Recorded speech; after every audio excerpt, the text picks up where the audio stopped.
Not everything you could do is something the Lord even wants you to do, even when it will bless in your mind a whole lot of people. It's a good risk to give someone some authority. Like, hey, I want to hand you something that I think you can do. Let's see if you can do it. If you're part of a team, and there's lots of people working together, there's no way you can know what's limiting the fruitfulness in that side of the team. Okay. Or what's limiting the fruitfulness over there. So this is where you have to walk around. You have to ask questions. You have to say, guys, okay, what do you think? What's limiting our fruitfulness?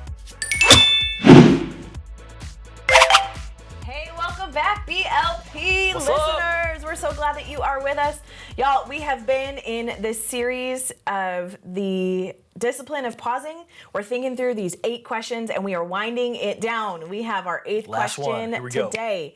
The question is, what does achieving this goal make possible? Now, when I read that question, when I think about that question, I'm thinking, okay, so I've looked over all 7 of the questions and I've now boiled it down to my next 3 steps and whatever. And I'm asking, what does achieving this goal make possible? Mark, am I thinking about that right? What's the context of this question actually? And I wish we could make this a little bit more clear in the question, but this is really a domino question.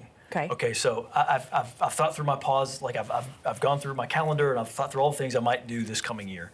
And I say, okay, of the ones that I've picked now, what are the dominoes that fall when I do that thing? Okay. So like, what does that cause positively to happen? And we're gonna find some that really helps me, or I think that's cool. Okay. This final pass helps me differentiate between that and this is a multiplying tool. If I do this, lots more happens for lots more people that causes a lot more good to happen on planet Earth. So I think if you think dominoes and assume I'm coming in and I don't necessarily know without thinking about it, which ones are actually gonna give me the most good, that's what we're trying to resolve in this question. Okay.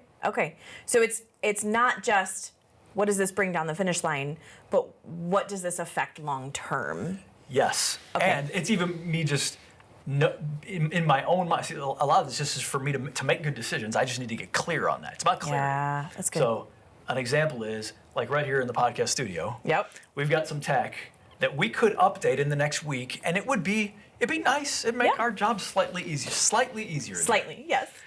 Now we could take an hour and a half and like try to get that done. Okay. And that's true. That should happen.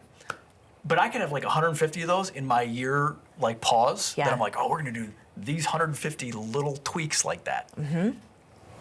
And that's good, but I might have 3 things that will cause every one of our staff to be way more productive. Okay. Every one of our potential disciples to have way more tools to do what they're supposed to do or whatever. So this is just differentiating. Does this just help me? And do I just think that's cool?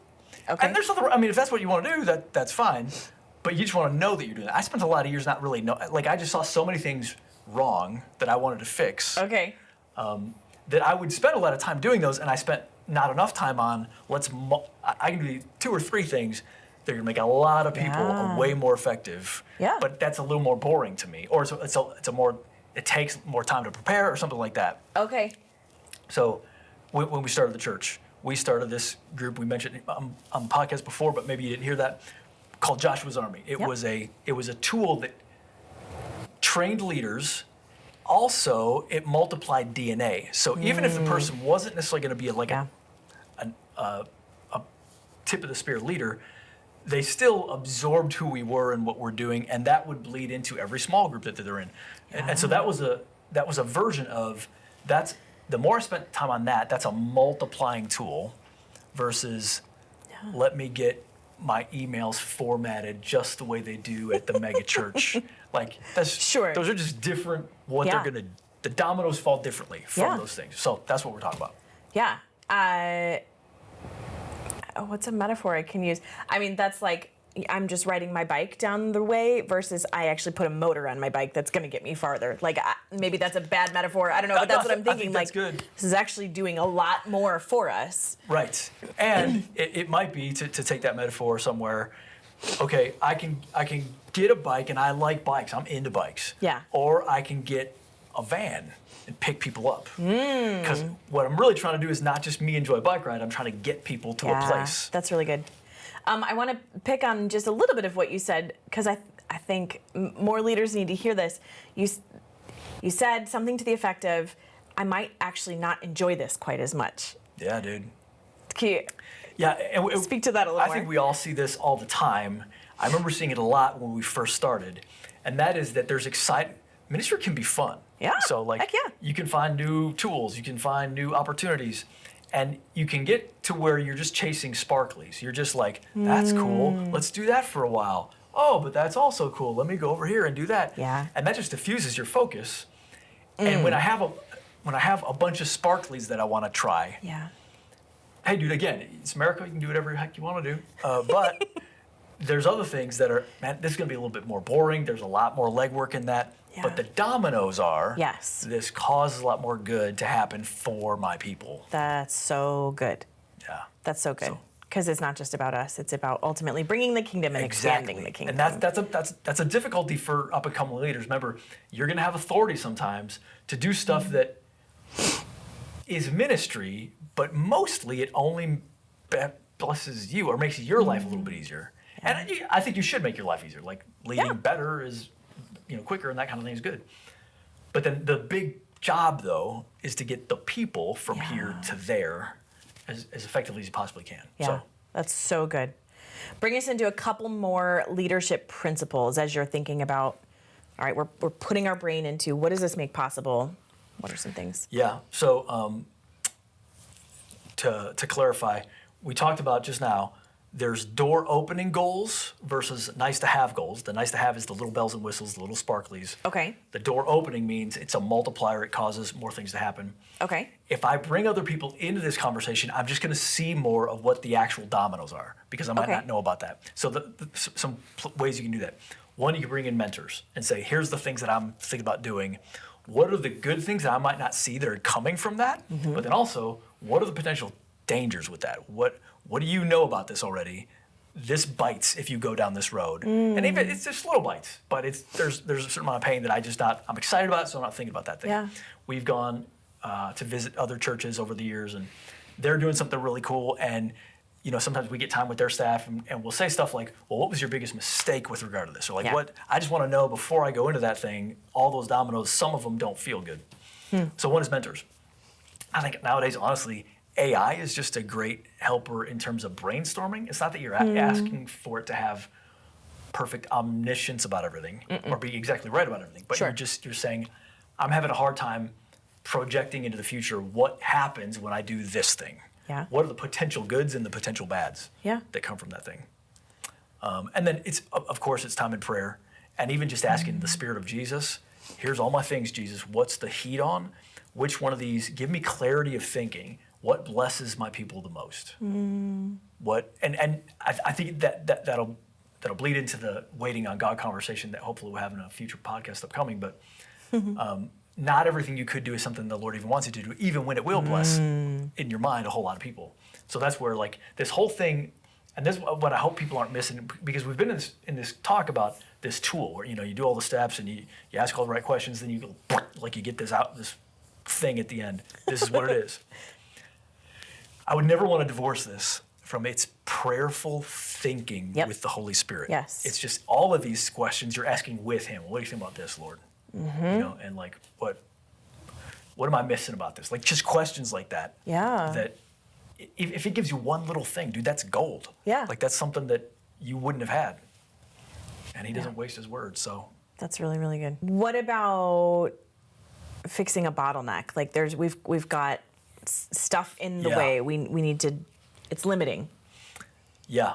And I think excitement about how many things there are to do causes bottlenecks. So you think about Acts chapter 6. One of the things I love about this story is it's not just that the apostles said, hey guys, we're going to have you solve that. Like you're going to solve the serving thing. You're going to solve we're going to go over and pray and teach God's word. You're going to like help the widows and help everybody get served the right amount. Not only did they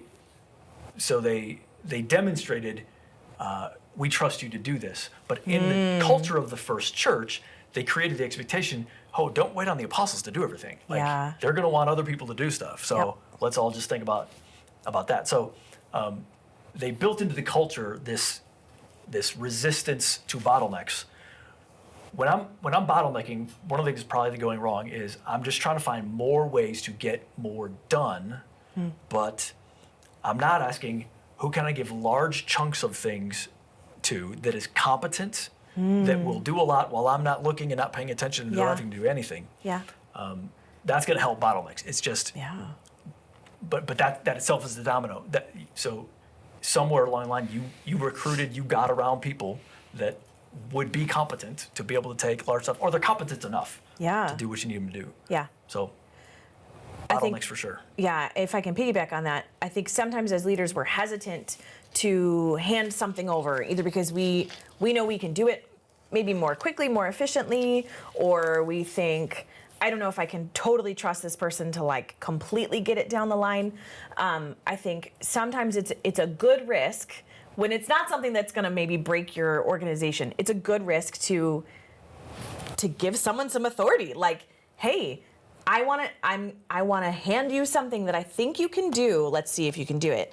There's a guy that I follow online, Brady Scherer, and when he was in high school, one of the leaders in his church just handed him a camera and was like, start taking pictures, start taking video. And he didn't really know what he was doing, but now he's one of the people in the church world that a lot of people look to of how do you do this well? And it's because a leader entrusted it to him. Yeah. So that bottleneck, his church may have never moved forward in technology and getting socials and that kind of stuff, but because they did empower someone underneath them, baby. Give doors opened. Yeah. Little sidelight. So there's a book called "If You Want to Get Things Done, You Don't Have to Do It Yourself." Good.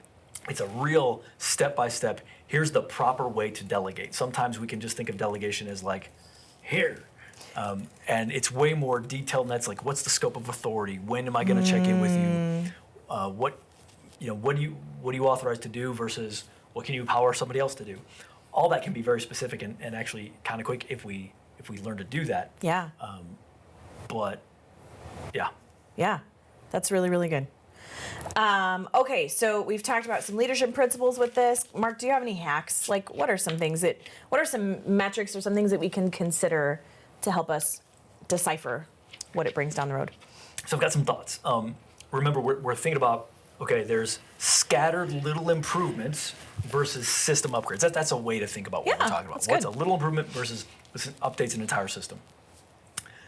One is the door count exercise. So we're really asking the question, how many doors does this open? If I pick this goal that I came to at the end of this time of discipline of pausing, and I ask the question, and maybe I ask some colleagues, some staff members, some fellow workers, here's the thing I'm thinking about doing. What doors would you say that opens? And you just play a little game. And if you can only open 2 doors, you might want to think about a different one. Okay. You know what I'm saying? Because just look at the other ones, because if they open up 10 doors, and again, it's a brainstorming kind of fun little game, but it helps you find out this is a 10-door deal and this is a 2-door deal. Okay, do the 10-door, man. Yeah, you're looking for maximum impact. Right. Yeah. Another one is Keystone habits. And this is not always, it's not always obvious at first because little tweaks can make a big difference. Yeah, well, really quick, what do you mean by keystone habits? So a keystone habit is where I do a thing and it causes other things other people to do habits or to take action in a consistent manner so that they're also doing habits. Or in a personal way, it could be I do a habit that causes me to do other habits. Okay. But in this organizational context, we'll do a thing that causes a bunch of other good things to happen consistently. Okay. Example, we have a master calendar that one year we decided, okay, we're too all over the place. People are doing different things. We're having meetings at the same time. We're having events at the same time. And so there's a lot of like back and forth communication. Hey, are you doing the thing? And what are we doing about this? And we just needed a simple way to everybody be on the same page in a decentralized way. So you don't, once you have authority to do something, you can just do it within the ecosystem of the church. Yeah. So this big old calendar that the staff have access to and they can change, it's got every weekend date and midweek as well. And they can come in and they say, I'm doing this here. And that causes them to have all kinds of, okay, everyone knows this. I can just get about my business. And then I see that she's doing that and he's doing that, which gives me a next action. I'm just going to go do that. I don't need to even sync on it because we've done it 40 times or whatever. it releases people to be able to do a whole bunch of things. Yeah. Because we did one thing as a team and just said we're gonna have a master calendar. Yeah. That's a Keystone habit. Yep. Speaking of that, we attached that in episode 69's show notes. So if you want that, it's blank now. I mean, the dates are still in there, but you can fill that in with whatever ministries or whatever organizational things that you've got going on. Use that too. Yeah. Thank you for doing that. Yeah. That's an example of one that reduces friction too. So it keeps us from having a bunch of random extra conversations. We're gonna have plenty anyway. Yeah. This just takes away about 100. Yeah. So that's really good. All right. We already talked about bottleneck hunting a little bit. Like, what is this currently limiting? Can you give some more examples of that, maybe in our context, so that people can think about that, like that bottleneck idea, or anything you want to add to that? Yeah. I think it's just a good question to ask is what's limiting our fruitfulness? And I think this is an example of where there's for sure stuff that you don't know. If you're part of a team, and there's lots of people working together, there's no way you can know what's limiting the fruitfulness in that side of the team. Okay. Or what's limiting the fruitfulness over there. So this is where you have to walk around. You have to ask questions. You have to say, guys, okay, what do you think? What's limiting our fruitfulness? Maybe it's something on your team. Maybe you on this team see over here, well, they're doing this, and that's why it's jacking us up. Yeah. Or something like that. So just asking that. It's not always just a bottleneck it's about a person. It is about, I don't even know that this thing is happening or not happening, and it's causing everything else to be less effective. Yep. So that's a bottleneck version. That's really good. I think one of the things that I might say is a Keystone habit that is helpful. This is more cultural, okay? So we had a organizational with the calendar. A cultural version would be, years ago, we decided, let's have something called the boom in the morning before church. So like we have the pre-service meeting, church isn't started right in the middle of that. We have a big prayer meeting. Now people on their teams, as you know, are still gonna go pray after that, but this is a meeting that releases other things to happen. It's a Keystone habit. Everybody meets at this time and we're gonna pray. Now when we pray, what that causes, one, it causes God's power to be on the morning in a different and more meaningful way. Yep. It models that prayer is important to all of our volunteers. We were finding when we first started that like everyone's so siloed and scattered. It was cool that things would happen, but there was no sense of unity or that we're all in the same, football team, so to speak. So it additionally, it fosters unity. Yeah. It gives strength to the people who are there, many of whom, it's not what we wish, but they probably didn't have time with God before they got there. Before they arrived, that day. So they're feeling even dry. So having a 15-minute time where we're going to get in the Spirit and we're going to call down heaven and we're going to remember this is about God, not just about executing my task in the morning. That's one more example of that's one thing we did that causes these ripples of other great things to happen that we want to happen. Yeah.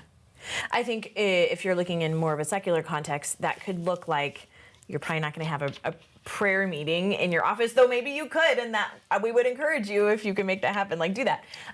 But maybe that does just look like a quick check-in with all of your team. Everybody hates meetings. Turn it into an email if you can. But a quick check-in where you are unified. Hey, I'm doing this. Like everybody gets 45 seconds to just shoot off. Yeah. This is what I'm doing. And then if that piques somebody else's interest, that you can have an offline conversation for that, right? But getting a unified team, getting a unified space so that everybody feels empowered to do what they're due and then move on and still be a team. I think that's good. And if you can have a couple of prayer, I remember working in a secular organization and we happened to be able to do prayer, a handful of us. Yeah. And there's no question, like I believe that increased sales, like that did all kinds of stuff that was super helpful. Yeah, that's really, really good. Mark, are there any quick warnings that you can give us as you're looking at this and assessing this question? Yeah, so we mentioned one, just to review it real quick. The danger with this and the danger of not including others is you can make it about you. You can make it about, as a leader, using your authority to only improve your stuff versus like you're actually supposed to go find out what the pain points are for other people. And part of your annual plan should be to relieve those pain points for those people to the degree that you can. Yeah. I think a couple more are, again, we mentioned this a little bit, but there's only so much time. So as many ideas as you can, there's got to be a scrutiny and a discretion of, I'm going to aim at the ones that I know are the Lord, and then any of these other ones are extra and good. but it comes with a reliance on God knows what to do. This is what we did wrong, or I did wrong at the beginning, was I just wanted to do everything. And what that did was it kept me from building certain things early on that would be really, really good. And then I could just build on those over the years. And instead it was like a mad dash, just get the church up. To a degree, you have to do that a little bit, but I regret not going slower and saying, we're just going to get good at this year. That's it. Yeah. That would have saved us some time. So those would be some warnings. I've got a question before we end, though, E. Yeah. We've gone through this entire series. I know that you're familiar with this stuff, of course. Yeah. But it's also been a deep review. Are there any things for you that, like, it was helpful to hear that again, or it sparked, some new thinking with regard to this discipline of pausing? Yeah, I think so. I go generally at the beginning of a year through a reflection guide of sorts. But I think what this really helped me to remember in major ways is I need to slow down with the Holy Spirit a lot more. I need to be asking for His insight and His plan forward. Again, I'm more in an admin role, and probably a lot of people, we're leaders in the way that we think and act, but in our actual titles, probably not have as much leadership responsibility. And so sometimes I'll get into the mindset and the movement of, well, I'll just react. I'll just take what comes at me and go. You need to slow down enough with the Lord because He has things for you to do. Yes, you are supposed to be supporting other people. You are supposed to be pulling off the things at your job and accomplishing those things. But you are not just an automaton for your job. You are a human that God has placed here on purpose. And He's got things only for you to do. And if you're not slowing down enough for Him, you may miss it. Yeah. You may miss some of the things that He's put in your path. And so having your eyes open for that and slowing down is good. I think also that one question, what do you pretend not to know? I think that question kills me in probably a really good way of slowing down enough to ask, Jesus, what am I pushing past? What am I moving away from? What am I missing? And I think in a lot of ways I have turned off the Lord has made me a leader in person. I don't have to have a title for that. Yeah. And I can just go. I can just love people well. Come on, girl. Right where I'm at. And so I think I'm pretending not to know that God has ordained me for such a time as this to do the skills that I do have. And so I think all of this is at the bottom of it. It's sitting with Jesus, asking Him what He wants for your next year, and being intentional. I don't tend to be intentional. I just kind of let things come at me. Yeah. But if I'm intentional, then with the Lord's help, we can get a heck of a lot more done. So I'm so glad you said that. And to piggyback off the first part, I think most folks have somebody they're taking orders from, and it can be tempting to be like, well, they're just going to tell me what I'm going to do. Maybe a way to reconceptualize it, if that's the case, remember that you actually have two bosses. You have whoever you're taking orders from, but then there's who you should really be taking orders from. Yep. And he may have a whole lot to say, and if we don't create a space for him to say it, he's going to comment on that other job and a bunch of other stuff maybe. Yeah. And we just didn't give him the opportunity to do it. So that's really the point of the pause. Yeah, that's so good. Well, hey, as we are wrapping this up, I just want to bring to your attention, we created a little ebook for you. Kind of going through all the different questions, all the different things that we had, some extra reflection, some space for you to notate. Although if you're techie like Mark here, you're probably not going to put anything on paper, but it's going to help you. But the digital ask version this. will help for sure. That ebook for sure. Yeah. So if you go to BibleLeadership.com/pause, you can get all the information there, sign up for our newsletter, and then we'll send it to you. And it's cool, man. It's not just like a throwaway PDF. Like, it's actually really good. Thanks. So. Yay. Awesome. Mark, any final thoughts about this question, about this whole series? I think the heart I would want to leave people with is you have to fight to pause with God. Like, so you don't have to just do it once a year. You can do it 4 times a year. You can do it quarterly or whatever. Yep. But we have to know it's really, unless we build it in and keep it, Like you got to get it, but then you got to keep it. Yep. Unless we do that, the devil is going to oppose this, as well as life, as well as circumstances. Yeah. And so just fighting to get pause time with God more frequently, I think can only bless everybody. Yeah. There's a phrase that I've heard. It goes divert daily. So get away daily, withdraw weekly, slow down enough to like pull out for just a little bit, and then abandon annually. And I think all of those, as we do this with Jesus, we get more clarity, we get more effective, and the Lord gets glorified. So let me include one. Pause persistently. So like just as much as possible. Yeah. Get time above it so you can do stuff in it. So good. So good. All right, y'all. I hope these 8 questions have been helpful to you. Don't forget BibleLeadership.com/pause. Sign up to get that ebook. And yeah. All right, guys. Go with the Lord. See ya. All right, everybody. Thank you so much for tuning in today. Hey, if this was helpful, would you consider liking and sharing, putting it places where other people who need this kind of content are going to find it?